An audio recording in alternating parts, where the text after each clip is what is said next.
Hello and welcome back. So this will be the last video under pest classification,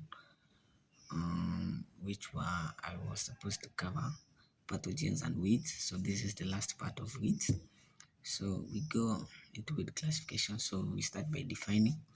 Definition: any plant growing where it is not wanted. That's the definition of a weed. And then we go into life cycles classification. So we have annual weeds, which mostly complete their life cycle after one season. Then we have into annual weeds, we have summer annuals, which germinate spring, flower summer, and die fall. Then examples, you have pigweed, lambscotta, foxtail.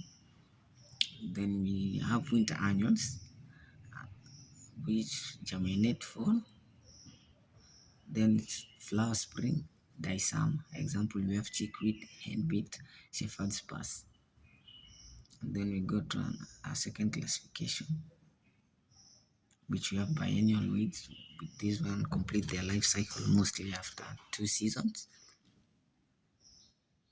So the first year mostly is roseate and store energy. So roseate is just for vegetative growth maybe. Second year they flower, then they seed, then they die. So examples, we have wild carrot, bull thistle, and mullein. So we go into another classification. So we have perennial weeds. These ones complete their life cycle maybe more than 2 seasons. So we have simple perennials, so reproduced by seed only. Examples, so simple perennials, they reproduce by seeds only. Why? So examples, we have dandelion, dock, and plantain.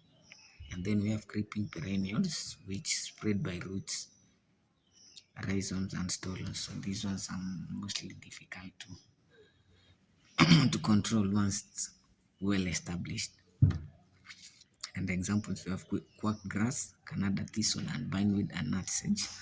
So morphological classification.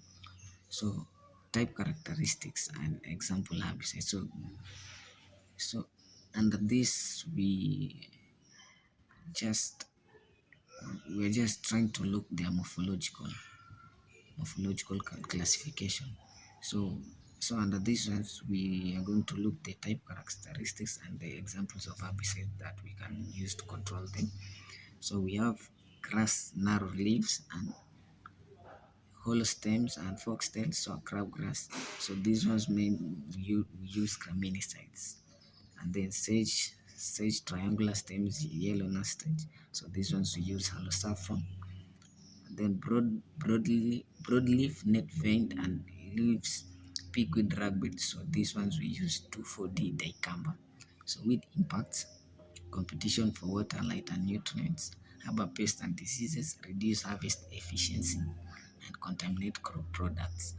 Economic thresholds for weeds generally accounts 1 to 5% ground cover before yield loss occurs. So this one marks the end of today's video, and thank you. See you next time when we shall cover module 4, which will include injury diagnosis and scouting. Thank you.